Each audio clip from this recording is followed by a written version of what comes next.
Pegue sua Bíblia, abra ela no livro de Atos dos Apóstolos, capítulo de número 13.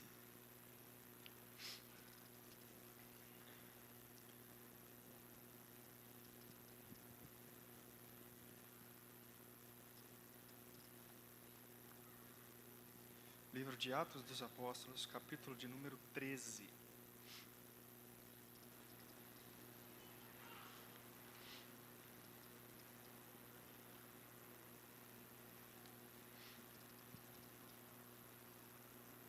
Atos dos Apóstolos, capítulo de número 13. Amém? Todos acharam?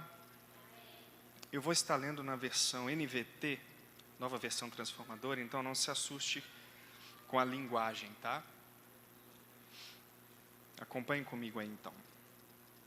Atos dos Apóstolos, capítulo de número 13, diz assim: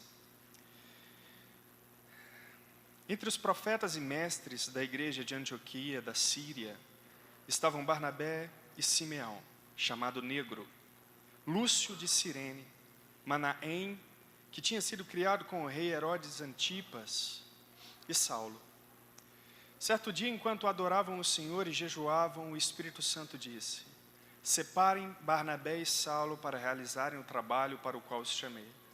Versículo 3. Então, depois de mais jejuns e orações, impuseram as mãos sobre eles e os enviaram em sua missão.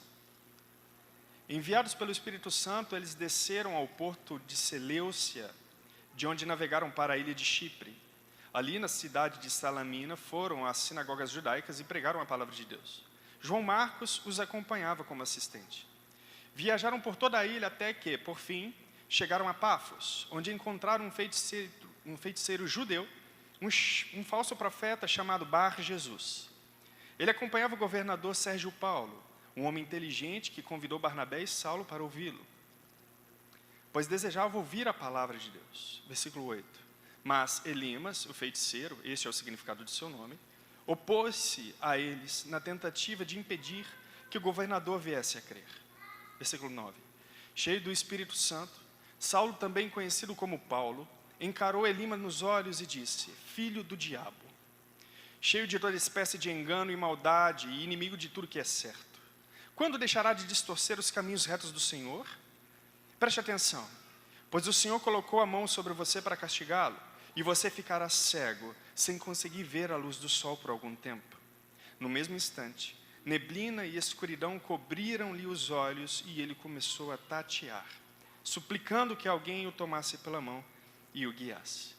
Quando o governador viu o que havia acontecido, creu, muito admirado com o ensino a respeito do Senhor. Amém, irmãos? Só até aí, pode se sentar. Queridos, vamos falar hoje de uma igreja intencional. Essa igreja, ela nasceu de forma interessante. Essa igreja é uma igreja que nasceu porque ela fora perseguida. A igreja principal, a igreja mãe, a igreja de Jerusalém. Há 2 capítulos atrás, no capítulo de número 11, no versículo 19 ao 30, nós temos alguns detalhes do surgimento dessa igreja. O texto diz, eu vou ler rapidamente para os irmãos. O texto diz: Enquanto isso, os discípulos que haviam sido dispersos na perseguição depois da morte de Estevão, chegaram até a Fenícia, Chipre e Antioquia da Síria. Pregaram a palavra, mas somente aos judeus. Contudo, alguns discípulos que foram de Chipre a Cirene até Antioquia começaram a anunciar aos gentios as boas novas a respeito do Senhor Jesus. A mão do Senhor estava com eles e muitos desses gentios creram e se converteram ao Senhor. Quando a igreja de Jerusalém soube do que havia acontecido, enviou Barnabé a Antioquia. Ao chegar ali e ver essa demonstração de graça de Deus, alegrou-se muito e incentivou os irmãos a permanecerem fiéis ao Senhor. Barnabé era um homem bom, cheio do Espírito Santo e de fé, e uma grande multidão se converteu ao Senhor. Então Barnabé foi a Tarso procurar Saulo. Quando o encontrou, levou-o para Antioquia. Ali permaneceram com a igreja 1 ano inteiro, ensinando a muitas pessoas. Foi em Antioquia que os discípulos foram chamados de cristãos pela primeira vez. Durante esse tempo, alguns profetas viajaram de Jerusalém a Antioquia. Um deles, chamado Ágabo, pôs-se em pé numa das reuniões e predisse pelo Espírito que uma grande fome viria sobre todo o mundo romano. Isso se cumpriu durante o reinado de Cláudio. Então, os discípulos de Antioquia decidiram enviar uma ajuda aos irmãos da Judéia, cada um de acordo com as suas possibilidades. Foi o que fizeram, enviando as doações aos presbíteros por meio de Barnabé e Saulo. Irmãos, a igreja de Antioquia foi uma igreja que nasceu mediante perseguição. Depois da morte de Estevão, depois que a perseguição se inicia de uma maneira mais violenta, os cristãos então se dispersam. Eles começaram a anunciar a palavra de Deus só aos judeus no início, mas depois, não contendo aquelas palavras, acredito eu, eles começaram a anunciar aos gentios também. E viu que a graça de Deus se estender até eles, a ponto de muitos se converterem.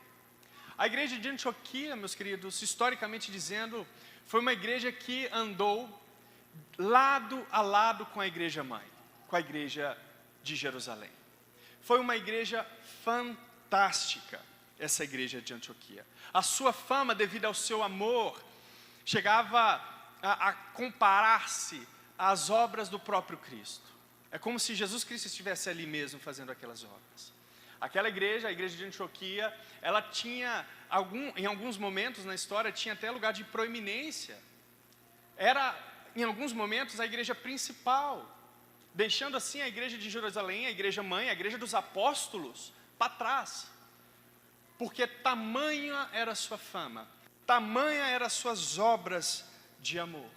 Mas essa igreja, ela tinha algumas características essenciais. Essa igreja nasceu mediante uma perseguição, mas ela tem algumas características que nós devemos nos atentar e observar. O primeiro ponto, na qual nós lemos, o primeiro versículo, diz que entre os profetas e mestres da igreja de Antioquia da Síria estavam, Barnabé e Simeão, chamado Negro, Lúcio de Cirene, Manaém, que tinha sido criado com o rei Herodes Antipas, e Saulo. Olha que fantástico, porque essa igreja, ela só se tornou famosa ao ponto de ser reconhecida como uma das principais igrejas do Novo Testamento, porque primeiro, essa igreja, ela tinha mestres. E o texto que eu li no capítulo de número 11, mostrando o surgimento dessa igreja, também mostra que profetas desceram de Jerusalém até essa igreja de Antioquia. Então aqui nós temos 2 pontos interessantíssimos, na qual toda a igreja deveria ter. Essa igreja, ela tinha fogo no coração e espada nos lábios. Essa igreja, ela tinha mestres, e ela tinha também o Espírito profético, o Espírito Santo. Essa igreja, ela só foi uma igreja fantástica, uma das principais do seu tempo, porque ela tinha palavra de Deus e unção do Espírito Santo. Igreja fantástica, essa igreja de Antioquia. Agora no versículo de número 2, do capítulo de número 13, Lucas descreve dizendo, e o que é fantástico também, no versículo de número 2, Lucas diz: certo dia, enquanto adoravam o Senhor e jejuavam, o Espírito disse. Fantástico. Porque nós percebemos que essa igreja não era uma igreja inerte. Irmãos, a palavra adoração aqui, a palavra grega é a palavra leiturgonton. Essa palavra, quando a gente vê essa palavra no Antigo Testamento, no hebraico, ela traz o sentido de serviço. Porque era assim que os ministros adoravam no templo, servindo. Ela nunca estava vazia de serviço. Ela sempre estava carregada de, não só de significado, mas também de obras. Quando a gente traz para o Novo Testamento e entende essa palavra, leiturgonton, essa palavra quer dizer ministrar, ensinar. Essa igreja não era uma igreja inerte. Paulo, por causa dos mestres que haviam nela, por causa dos profetas que haviam nela, eles então adoravam o Senhor como, irmãos? Servindo. Como que eles serviam? Ensinando, ministrando, admoestando. Essa era a igreja de Antioquia. Um outro ponto importante, essa igreja, além de ensinar, além de admoestar, essa igreja, essa igreja ela jejuava. E o jejum ele tem um significado importante, porque o jejum, as pessoas jejuavam por 3 motivos principais. O primeiro era luto. As pessoas, quando elas se sentiam muito enlutadas, elas faziam jejuns, abstinência. Tem também o sentido de arrependimento de pecados. E tinha também o sentido de, quando alguma crise enorme acontecia, eles então jejuavam, para obter do Senhor algum tipo de revelação especial. Perceba que o contexto histórico da igreja de Antioquia é um contexto de perseguição. Eles então começam a pregar o evangelho aos gentios, Deus abre as portas, muitas pessoas começam a se converter, mas a perseguição ainda continua. Ainda há crise, ainda há momentos de luto, porque mortes acontecem, ainda há momentos de arrependimento, porque eles começam a perceber a grandiosidade de seus próprios pecados, e ainda há uma crise enorme na missão da igreja. Eles então jejuam. Diante da crise, perceba que nós vivemos uma crise recentemente. Diante da crise, essa igreja não parou, irmão. Diante da crise, da perseguição, diante da face da morte, essa igreja continuava a ensinar. Essa igreja continuava a jejuar. Essa igreja continuava a orar. Mesmo diante de tais situações, a igreja não parou. Por quê? Porque ela sabia exatamente qual era a sua missão. A intenção da criação da igreja. Ela sabia o que era isso. Agora, diferentemente das igrejas que nós temos hoje, hoje nós temos igreja para o gosto de qualquer um. E quando a gente começa a ver que essa igreja, a igreja de Antioquia, era uma igreja centrada, equilibrada.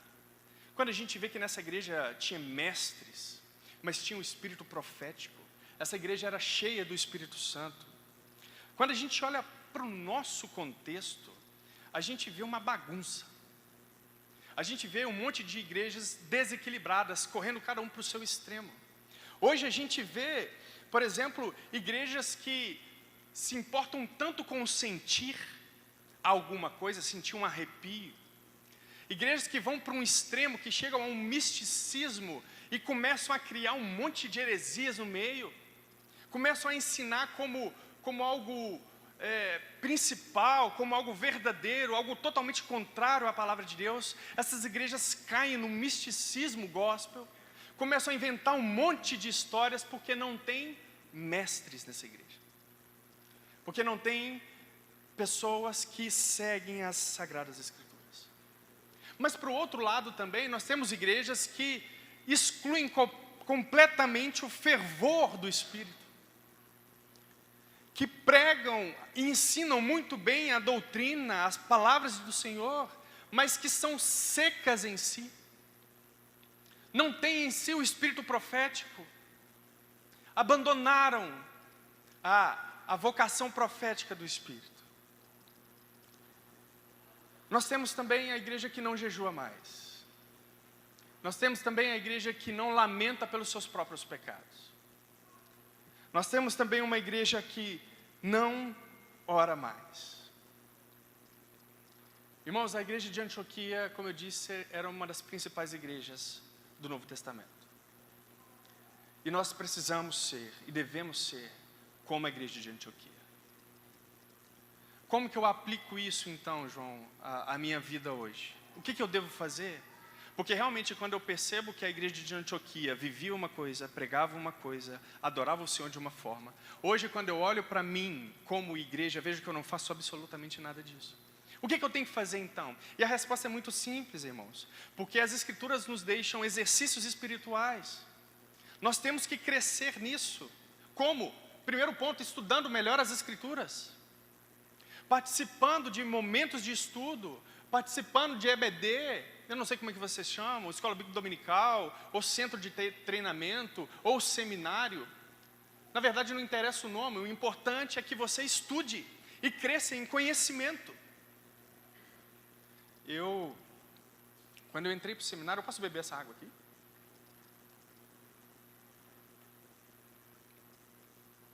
Há muitos anos atrás, quando eu entrei no seminário, por conselho do pastor Israel, ele ia lá para casa, irmãos, eu não deixava ele quieto, ele vivia me chamando de fariseu.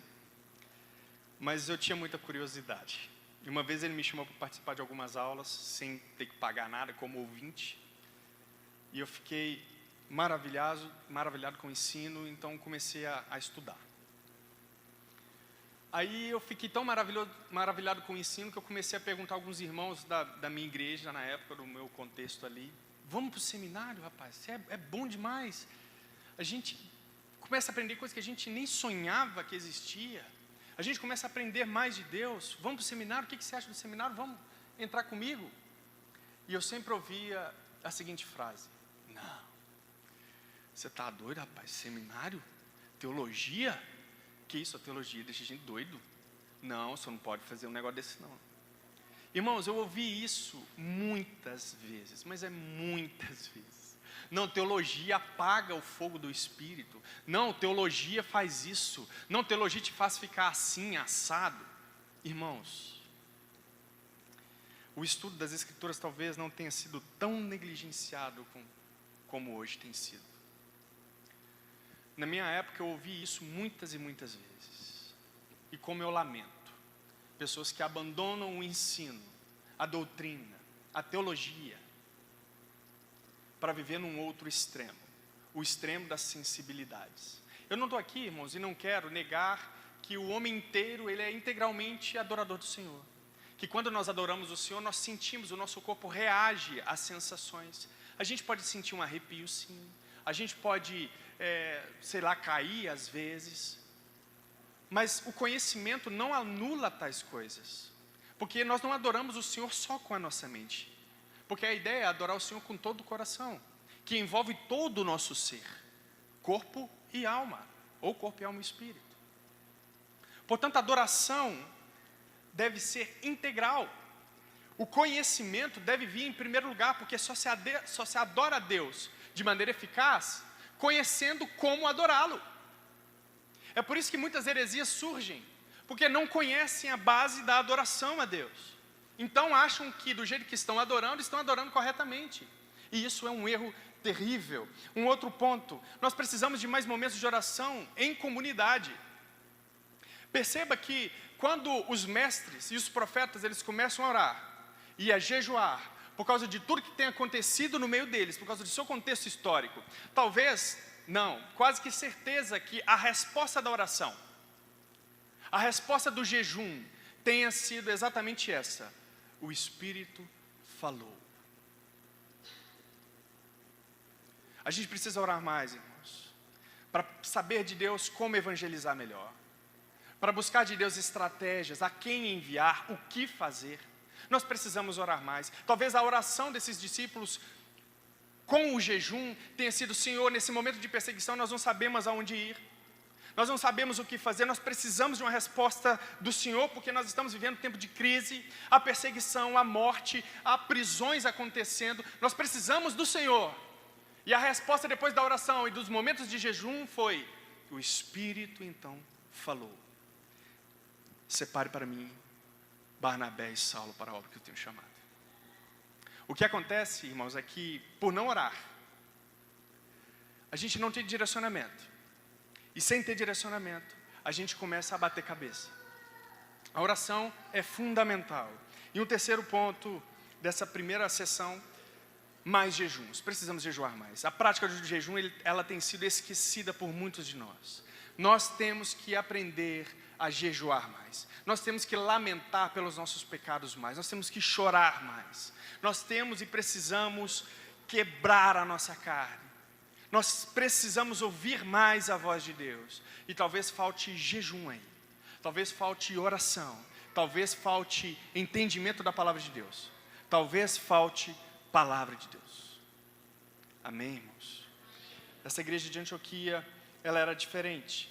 E no versículo de número 4, a segunda parte dessa sessão, do 4 ao 8, diz: enviados pelo Espírito Santo, eles desceram ao porto de Seleucia, de onde navegaram para a ilha de Chipre. Ali na cidade de Salamina foram às sinagogas judaicas e pregaram a palavra de Deus. João Marcos os acompanhava como assistente. Viajavam por toda a ilha até que por fim chegaram a Pafos, que encontraram um feiticeiro judeu, um falso profeta chamado Bar Jesus. Ele acompanhava o governador Sérgio Paulo, um homem inteligente que convidou Barnabé e Saulo para visitá-lo, pois desejava ouvir a palavra de Deus. Mas Elimas, o feiticeiro, opôs-se a eles na tentativa de impedir que o governador viesse a crer. Então, olha aqui para vocês verem, que fantástico.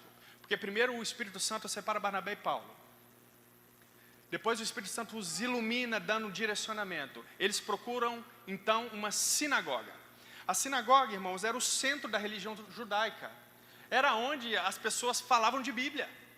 E não poderia ter um lugar melhor para eles começarem a pregação do Evangelho, senão num lugar como esse. Porque, no mínimo, traria curiosidade aos judeus, que não o conheciam. Ou que negaram a vida de Jesus no tempo em que ele viveu ali. Mas nós encontramos um personagem interessante aqui. Nós encontramos um feiticeiro judeu. Um falso profeta, diz as Escrituras. Ou seja, Paulo e Barnabé, eles encontram um opositor. Ele era um feiticeiro, ele então enganava as pessoas com as suas magias. Ele trazia para si muita fama. Ele era querido, as pessoas queriam ver suas artes mágicas, queriam ver os seus milagres, os seus falsos milagres ali. E ele encantou um governador, alguém de alta posição. Ele então começa a trabalhar com esse governador, porque o governador fica encantado com os falsos milagres desse falso profeta, esse feiticeiro. Bar Jesus, irmãos, que significa, Bar, nome, significa filho. Ele era então filho de Jesus. Ironicamente, Jesus era um nome muito comum da época, mas o seu nome principal, verdadeiro, era Elimas. Mas é engraçado como o Lucas coloca essa referência, porque por ser um falso profeta, daria muito a impressão de que ele era de fato filho de Jesus, ou filho de Deus. Ele enganava dessa maneira também. Agora a gente percebe também que o governador Sérgio Paulo, ele desejava conhecer mais a respeito de Jesus. E aqui eu chamo a atenção dos irmãos, porque não é sempre que isso acontece. Na pregação do Evangelho, de maneira geral, acontece ao contrário. As pessoas, elas não querem ouvir a palavra de Deus. Mas Lucas descreve esse homem como sendo um homem inteligente, que convidou Barnabé e Saulo para visitá-los, pois desejava ouvir a palavra de Deus. E no versículo 8 diz: mas Elimas, o feiticeiro, opôs-se a eles, na tentativa de impedir que o governador viesse a crer. Aqui nós temos uma influência satânica para impedir com que o governador viesse a crer no Evangelho. Quando a gente contextualiza, irmãos, esse pequeno trecho, nós percebemos também que a missão da igreja em si, ela sempre vai encontrar opositores, sempre. A pregação do Evangelho, ela sempre vai encontrar os seus desafios, os seus opositores. Ela nunca será fácil. ela nunca será de maneira amorosa, recebida de maneira amorosa. Ela, de maneira geral, ela sempre vai ser recebida de maneira dura. Porque a palavra de Deus, ela sempre virá em confronto ao nosso ser. O Evangelho confronta o nosso egoísmo, o Evangelho confronta a nossa autonomia. O Evangelho nos confronta. E ela nunca será bem aceita. Mas o Espírito Santo trabalhou na vida desse governador de modo que fizesse com que ele ouvisse a palavra de Deus. Ele teve curiosidade. E o engraçado é que a curiosidade na qual ele teve para ter um feiticeiro do lado, um falso profeta, ele teve a mesma intenção, a mesma curiosidade de saber quem era esse Jesus. E qual era esse ensino que os apóstolos estavam ensinando. Agora, a história, ela comprova muito bem isso. Essa perseguição, essa oposição, ela não vem só de falsos profetas. Ela também vem pelo meio da política. Nós vemos o Império Romano botando fogo em cristãos. Na história da igreja inteira foi assim. Mas não só as autoridades civis faziam perseguição aos cristãos, mas teve também perseguição religiosa. Há também, a história comprova isso. Agora, irmãos, aplicando isso aos nossos corações, nós devemos fazer uma pergunta, porque esse falso profeta, ele foi identificado. A pergunta que eu faço para os irmãos é: você sabe como identificar um falso profeta?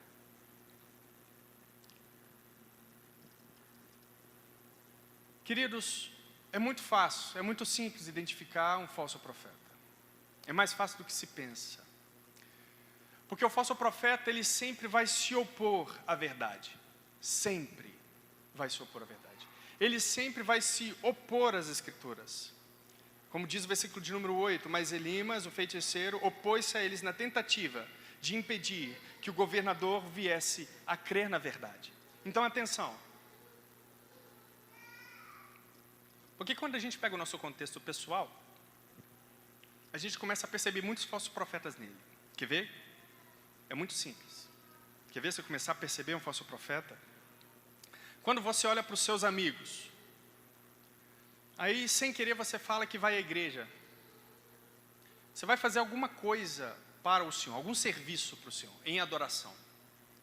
Aí o seu amigo fala assim: que? Igreja? Você já identificou um falso profeta. Você já identificou alguém que não adora o Senhor. Só que quando a gente começa a caminhar, não só nos nossos círculos de amizade, a gente vai para a nossa família agora. Aí a gente chega e convida o pai para ir para a igreja. Vamos para a igreja? Aí a mãe fala assim: ixi, a igreja? Você identificou um outro falso profeta. Um outro inimigo da verdade.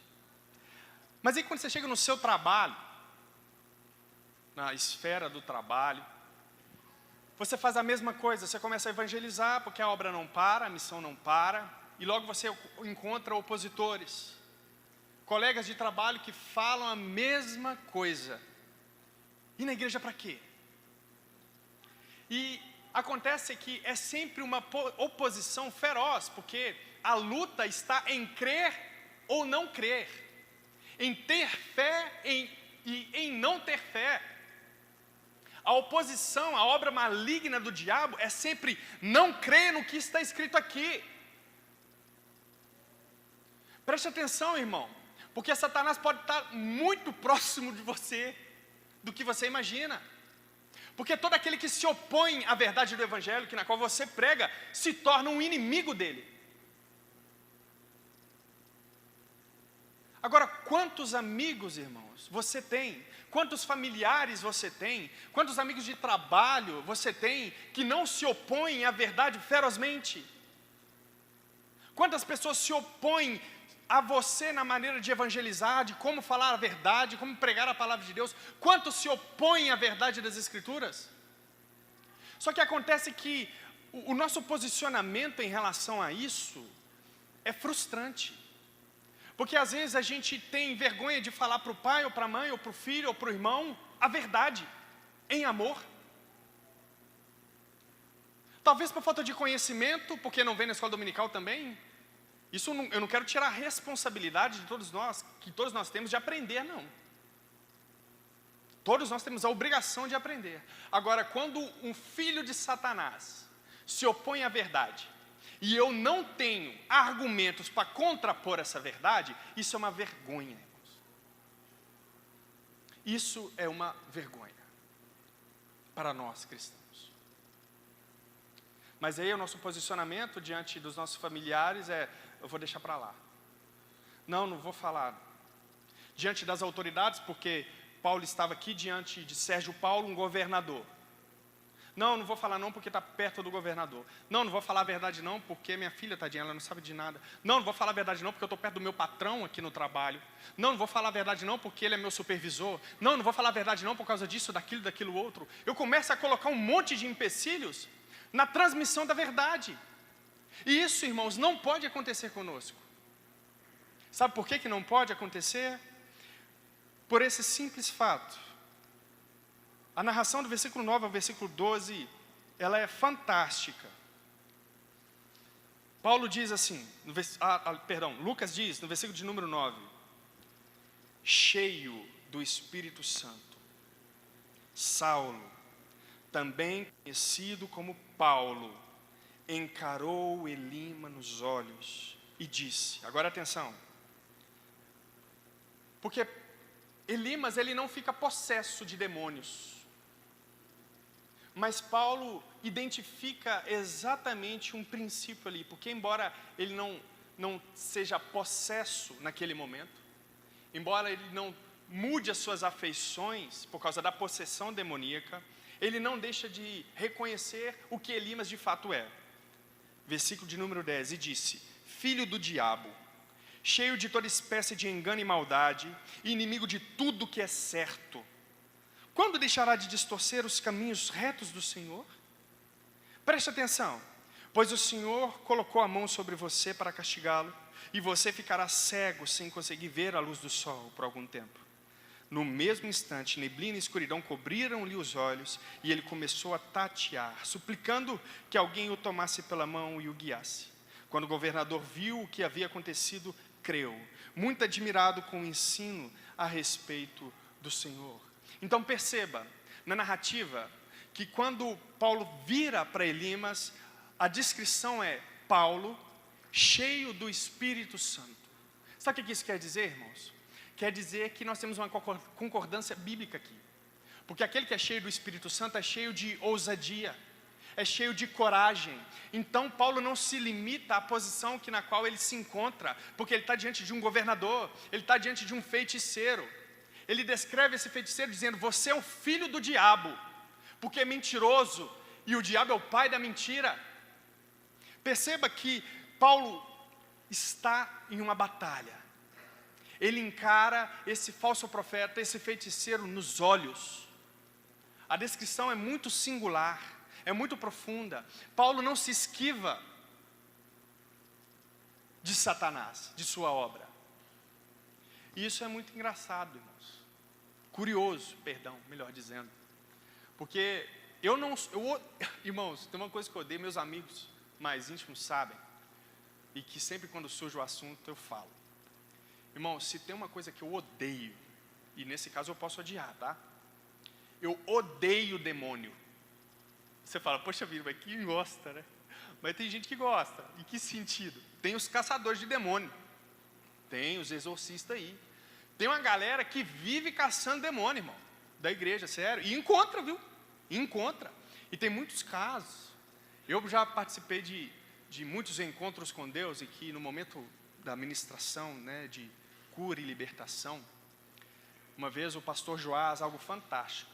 Não é, isso que eu vou dizer não é algo normativo, não é uma norma, tá? É só estou descrevendo o que ele fez.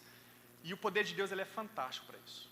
O pastor Joás de Nova Serrana, eu estava trabalhando nesse encontro, e no momento da cura e libertação, ele falou assim, irmãos, eu orei ao Senhor, tal, e nós vamos gritar o nome de Jesus aqui 3 vezes, muito forte, eu quero que você grite muito forte.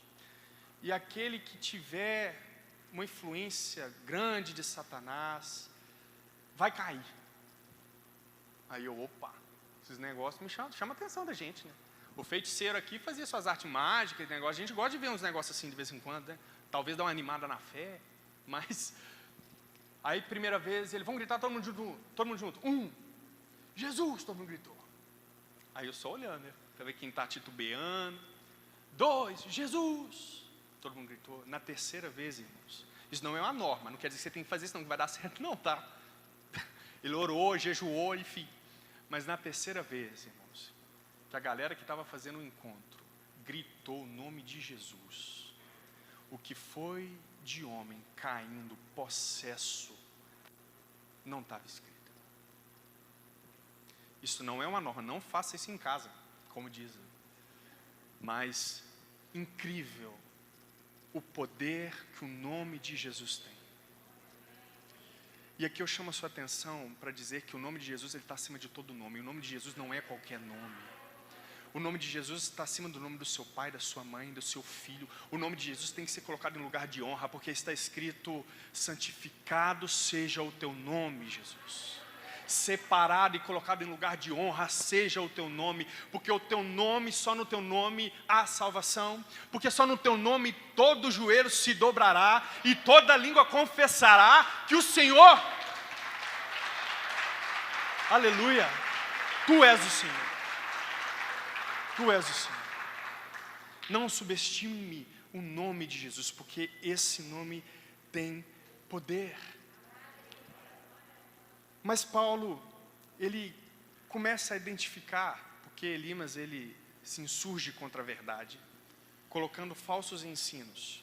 A descrição que Paulo dá é muito interessante, porque no versículo 10, no finalzinho, ele vai dizer: quando deixará de distorcer os caminhos retos do Senhor? Essa descrição ela é valiosa, porque essa descrição ela é antiga.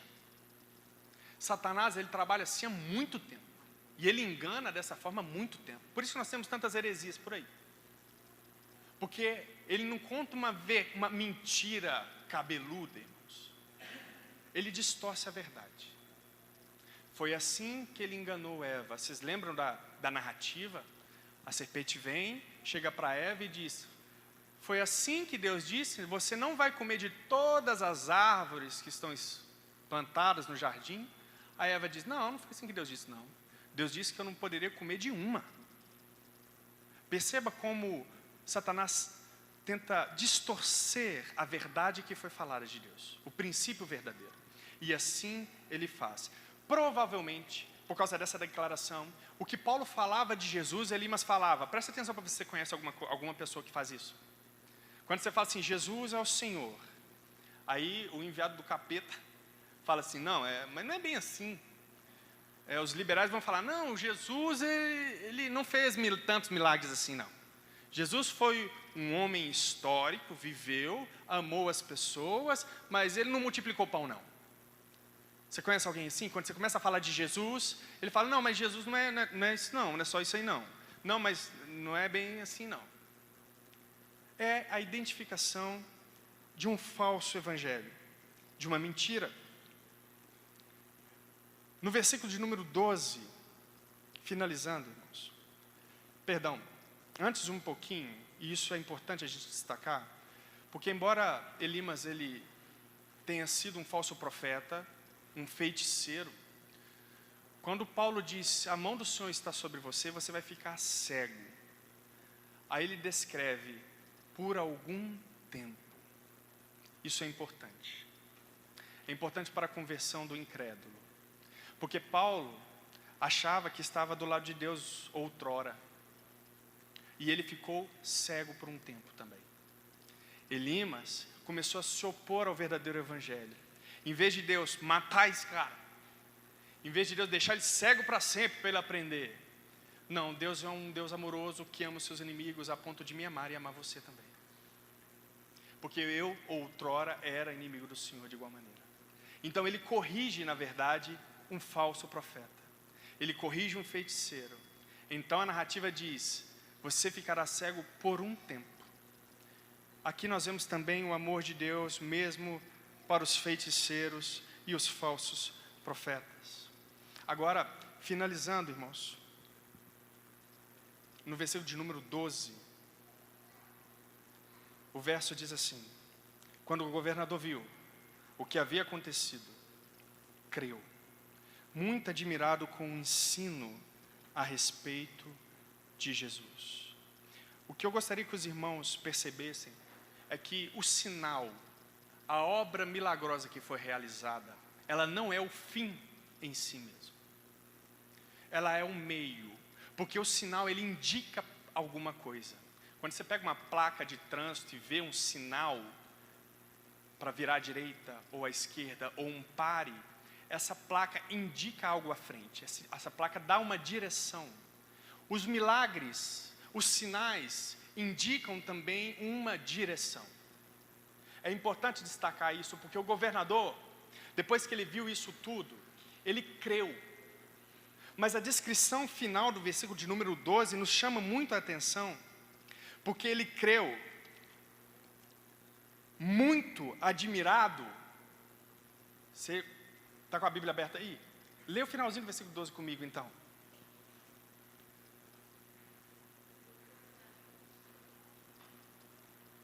Versículo de número 12, finalzinho. O governador creu. Não foi por causa do sinal, não foi porque Elimas ficou cego em si. Aqui estava acontecendo uma guerra. Mas ele creu, não foi por causa do sinal em si. No final do versículo de número 12 está escrito, ele creu, vírgula, muito admirado com o ensino, com a verdade. É isso que eu quero chamar a atenção para os irmãos. Porque a igreja missional, ela é repleta de ensino, de doutrina. A adoração a Deus está relacionada intrinsecamente com a sua doutrina. A verdadeira adoração está alicerçada na verdade, não os sinais. Por que não pode ser os sinais? Irmãos, no fim dos tempos, e hoje nós vemos muito isso, minha esposa estava comentando comigo hoje e ontem, ela também comentou que ela estava assistindo um documentário do João de Deus. Vocês ouviram falar dele?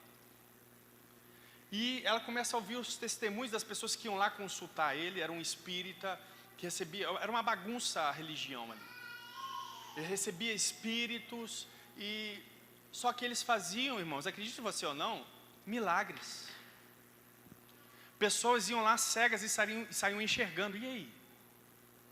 Por que a nossa fé não pode estar alicerçada em sinais? Porque o diabo faz sinais. Porque os falsos profetas fazem sinais. Por que eu não posso seguir alguém que faz simplesmente sinais, mas ensina que Jesus não é um filho de Deus? Por que eu não posso seguir um cara desse? Porque a verdade não está nele. Porque é um falso profeta. É por esse motivo que eu não posso seguir sinais. E é por isso que a Escritura ensina que o sinal aponta para um alvo. E esse alvo é a verdade. Se o alvo não for a verdade, logo o sinal é do diabo. Simples assim. Vocês vão se lembrar que os feiticeiros do Egito faziam sinais semelhantes. Moisés fazia o cajado virar uma serpente, os feiticeiros do Egito também faziam a mesma coisa. É claro, de maneira bem inferior, porque a serpente comeu as duas serpentes dos feiticeiros, e aqui mostra a mesma coisa.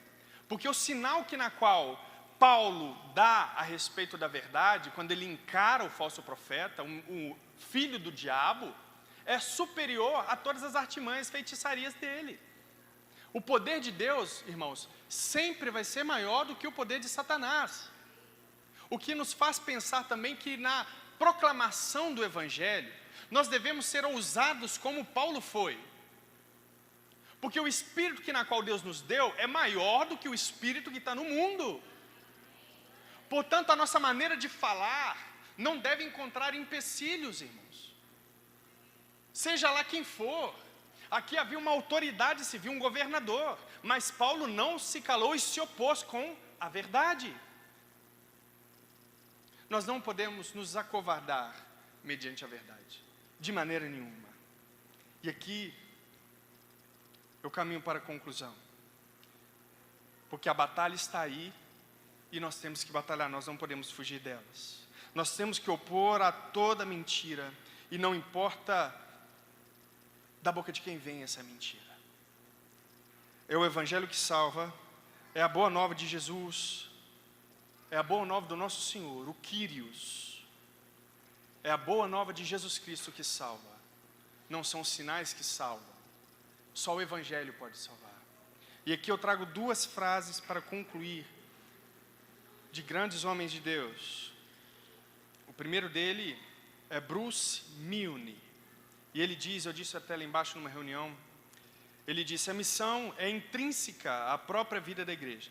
Uma igreja que não prega o Evangelho perdeu seu direito à autenticidade. E concluindo com isso, Abraham Kuyper diz: não existe 1 centímetro quadrado desse mundo que Deus não diga, é meu. Tudo é do nosso Senhor. O Evangelho, ele alcança todas as esferas. A política, o Evangelho alcança. E deve alcançar porque tudo é do Senhor. A arte, o Evangelho alcança porque a arte precisa ser redimida. A ciência precisa ser redimida.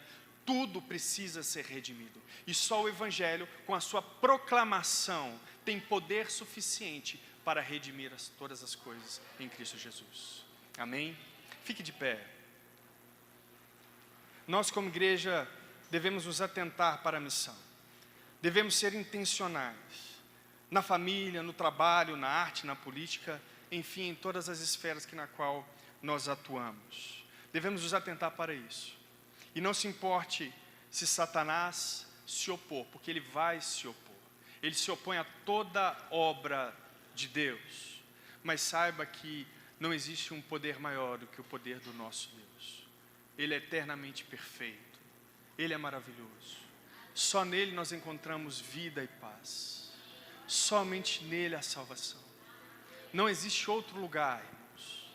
Não existe outra mensagem que na qual importa que os homens ouçam, a não ser o Evangelho de Deus. Só o Evangelho tem poder para salvar. É essa verdade que na qual nós temos que ter no coração. É isso que nós devemos proclamar. Jesus Cristo veio. O Filho de Deus morreu no meu e no seu lugar.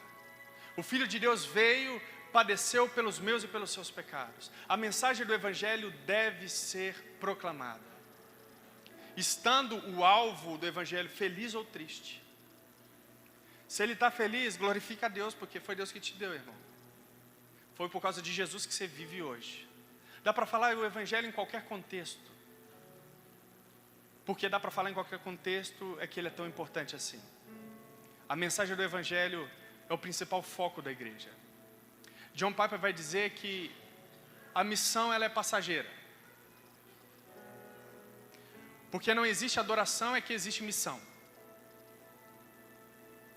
Haverá um tempo em que a missão vai acabar. E a adoração ela será plenamente perfeita. Ansiamos por esse dia. Mas enquanto esse dia não chega, a missão continua. Seja um missionário dentro da sua casa, meu querido. E eu pego aqui um trecho da palavra do pastor Israel, que ele disse numa mensagem há mais de 10 anos atrás. Ele fazia um CDzinho, gravava. Ele nem sabe esse trem que eu conto. Mas, em uma das suas mensagens, ele disse: o seu trabalho é um campo missionário. E eu repito aqui essa frase. Não ache que o seu trabalho seja algo, um ponto neutro. Porque o seu trabalho está escuro. E ele precisa de luz. E nós somos chamados a ser luz deste mundo. Aonde há trevas, brilhou a luz.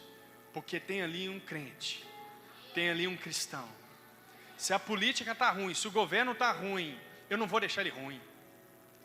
Porque a missão é onde eu estiver, eu ser luz. Eu não vou resolver todos os problemas, mas eu vou resolver alguma coisa. Porque o Evangelho, ele resolve. Se eu estou na minha casa, e minha casa é um ponto de escuridão, eu vou ser luz. Talvez Deus não salve todos, mas eu vou ser uma testemunha de que Jesus Cristo ressuscitou dos mortos e salva todo aquele que nele crê. no seu trabalho, na sua casa, nas missões da igreja, você é um ponto de luz.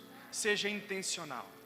Assim como a igreja de Antioquia foi intencional em suas missões, intencional em seu amor, porque ela socorria muitos irmãos. Ela pregava, ela exortava, ela era cheia do Espírito, ela se opunha às obras de Satanás, fazendo jus à palavra que Jesus deu para a declaração de Pedro, em Mateus capítulo de número 16, dizendo que sobre a declaração de Pedro, tu és o Cristo, o Filho do Deus vivo, Jesus diz, e tu és Pedro, e sobre essa pedra edificarei a minha igreja, e te digo mais, as portas do inferno não prevalecerão contra ela. Quem é Satanás para barrar a obra do Senhor? Agindo Deus, quem impedirá? Assim está escrito. Quem impedirá a poderosa mão do Senhor de agir? Quem? Louvado seja o Senhor. Aleluia. Seja intencional. A sua família é um campo missionário, o seu trabalho é um campo missionário e precisa de remissão. Jesus conta com você. Não ache que esse negócio de missão não é com você não. Esse negócio de missão é para todo aquele que crê. Você é responsável. E Deus um dia irá dizer isso. Você é responsável. Todos os que creem em Jesus são chamados a testemunhar o nome dele. Amém? Deus abençoe.